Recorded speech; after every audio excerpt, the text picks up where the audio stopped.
Hello, welcome back to this Bible audio series. So today I'm going to be reading Mark chapters 13 and 14, and I'll be reading from the World English Bible, which I can link below. And if you're new to the channel, if you watch one video a day, in 1 year you'll have read the whole Bible. Disclaimer. So without further ado, let's go reading. Mark chapter 13, verses 1 to 37. As he went out of the temple, one of his disciples said to him, "Teacher, see what kind of stones and what kind of buildings?" Jesus said to him, "Do you see these great buildings? There will not be left here one stone on another which will not be thrown down." As he sat on the Mount of Olives opposite the temple, Peter, James, John, and Andrew asked him privately, "Tell us, when will these things be?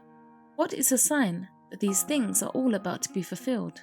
Jesus, answering, began to tell them, "Be careful that no one leads you astray, for many will come in my name, saying, 'I am he,' and will lead many astray. When you hear of wars and rumors of wars, don't be troubled, for those things must happen, but the end is not yet.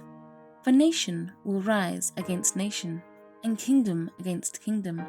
There will be earthquakes in various places. There will be famines and troubles. These things are the beginning of birth pains. But watch yourselves, for they will deliver you up to councils. You will be beaten in synagogues. You will stand before rulers and kings for my sake, for a testimony to them. The good news must first be preached to all the nations. When they lead you away and deliver you up, don't be anxious beforehand, or premeditate what you will say, but say whatever will be given you in that hour. For it is not you who speak, but the Holy Spirit. Brother will deliver up brother to death, and the father his child. Children will rise up against parents, and cause them to be put to death. You will be hated by all men for my name's sake, but he who endures to the end will be saved. But when you see the abomination of desolation, spoken of by Daniel the prophet, standing where it ought not, let the reader understand. Then let those who are in Judea flee to the mountains, and let him who is on the housetop not go down nor enter in to take anything out of his house. Let him who is in the field not return back to take his cloak.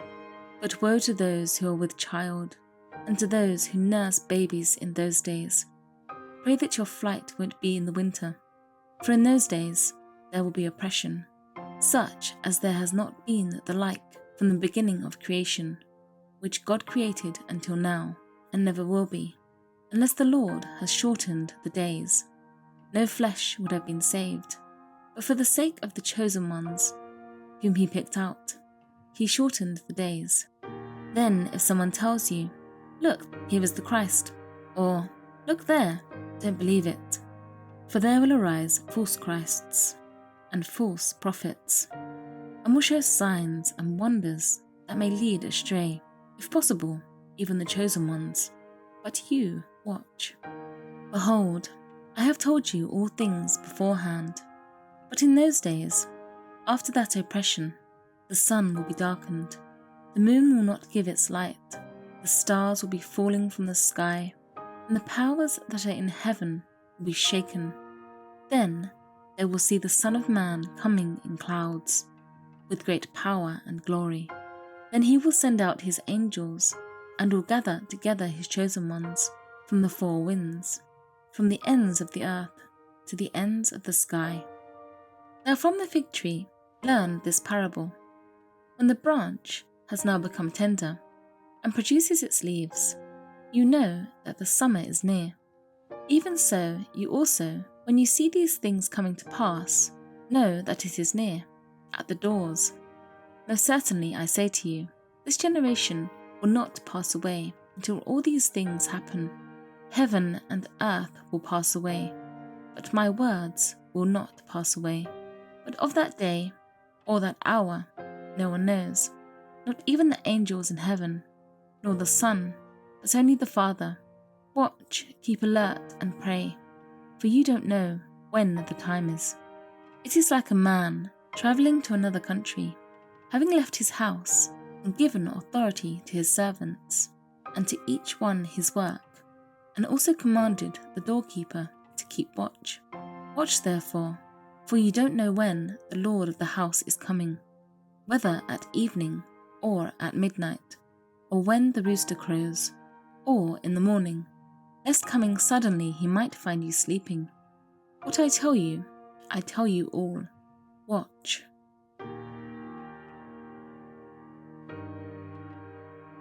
Mark chapter 14, verses 1 to 72. It was now 2 days before the feast of the Passover, and the unleavened bread. And the chief priests and the scribes sought how they might seize him by deception and kill him. For they said, not during the feast, because there might be a riot among the people. While he was at Bethany, in the house of Simon the leper, as he sat at the table, a woman came having an alabaster jar of ointment of pure nard, very costly. She broke the jar and poured it over his head. But there were some who were indignant among themselves, saying, why has this ointment been wasted? For this might have been sold for more than 300 denarii and given to the poor. So they grumbled against her. But Jesus said, leave her alone. Why do you trouble her? She has done a good work for me. For you always have the poor with you, and whenever you want to, you can do them good, but you will not always have me. She has done what she could. She has anointed my body beforehand for the burying. Most certainly, I tell you, wherever this good news may be preached throughout the whole world, that which this woman has done will also be spoken of for a memorial of her. Judas Iscariot, who was one of the 12, went away to the chief priests, that he might deliver him to them. They, when they heard it, were glad, and promised to give him money. He sought how he might conveniently deliver him. On the first day of the unleavened bread, when they sacrificed the Passover, his disciples asked him, where do you want us to go and prepare that you may eat the Passover? He sent 2 of his disciples, and said to them, go into the city, and there a man carrying a pitcher of water will meet you. Follow him, and wherever he enters in, tell the master of the house, the teacher says, where is the guest room where I may eat the Passover with my disciples? He will himself show you a large upper room, furnished and ready. Get ready for us there. His disciples went out, and came into the city, and found things as he had said to them, and they prepared the Passover. When it was evening, he came with the 12. As they sat and were eating, Jesus said, most certainly I tell you, one of you will betray me, he who eats with me. They began to be sorrowful, and to ask him one by one, surely not I? And another said, surely not I? He answered them, it is one of the 12, he who dips with me in the dish. For the Son of Man goes, even as it is written about him. But woe to that man by whom the Son of Man is betrayed. It would be better for that man if he had not been born. As they were eating, Jesus took bread, and when he had blessed, he broke it, and gave to them, and said, take, eat, this is my body. He took the cup, and when he had given thanks, he gave to them. They all drank of it. He said to them, this is my blood of the new covenant, which is poured out for many. Most certainly I tell you, I will no more drink of the fruit of the vine, until that day when I drink it anew in God's kingdom. When they had sung a hymn, they went out to the Mount of Olives. Jesus said to them, all of you will be made to stumble because of me tonight. For it is written, I will strike the shepherd, and the sheep will be scattered. However, after I am raised up, I will go before you into Galilee. But Peter said to him, although all will be offended, yet I will not. Jesus said to him, most certainly I tell you, that you today, even this night, before the rooster crows twice, you will deny me 3 times. But he spoke all the more, if I must die with you, I will not deny you. They all said the same thing. They came to a place which was named Gethsemane. He said to his disciples, sit here while I pray. He took with him Peter, James, and John, and began to be greatly troubled and distressed. He said to them, my soul is exceedingly sorrowful, even to death. Stay here and watch.